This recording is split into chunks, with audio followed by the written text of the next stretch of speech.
de l'association s'appelle l'AFPEC Les Petits Pas de Géants, appelée aussi éducation conductive. La méthode a été créée par András Pétó, qui est un médecin hongrois des années 50, qui a vu qu'en stimulant des enfants qui sont en situation de handicap et principalement IMC, handicap cérébromoteur, on avait des enfants qui évoluaient et qui progressaient. Le projet de l'association est d'organiser 4 stages dans l'année d'une semaine et proposer aux enfants en situation de handicap de la stimulation intensive.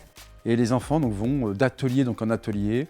Ça porte essentiellement évidemment sur la motricité. Ils travaillent sur le dos, ils travaillent sur le ventre, ils travaillent avec différents accessoires, des ballons, des cercles. Ils font également forcément de la motricité fine.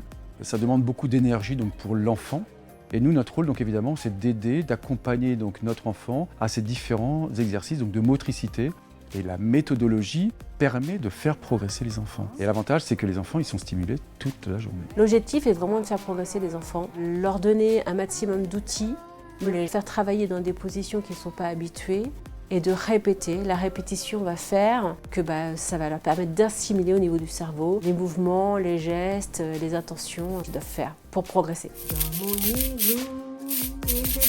En tant que parent aidant, c'est très riche parce qu'on partage des choses, on voit notre enfant évoluer. Le stage met l'enfant dans des situations qu'on n'aurait pas osé. Un enfant polyhandicapé qui ne sait pas se tenir assis va peut-être tenir un peu sur une chaise lambda. Pousse, pousse, pousse. Oui, bravo Léopoldine, toute seule. On a aussi beaucoup partagé en tant que parents, donc ça fait du bien. On sort beaucoup plus riche de ce stage, fatigué, beaucoup plus riche. C'est que notre fille, comme les autres enfants, puisque évidemment ça concerne tous les enfants, progresse simplement en termes d'autonomie. Ce pas des grands objectifs, mais les enfants progressent à chaque fois, évidemment, qu'ils participent au stage. Que ça soit finalement le handicap ou que ça soit évidemment le stage, ça nous prend une énergie colossale, mais ça nous donne une force impalpable.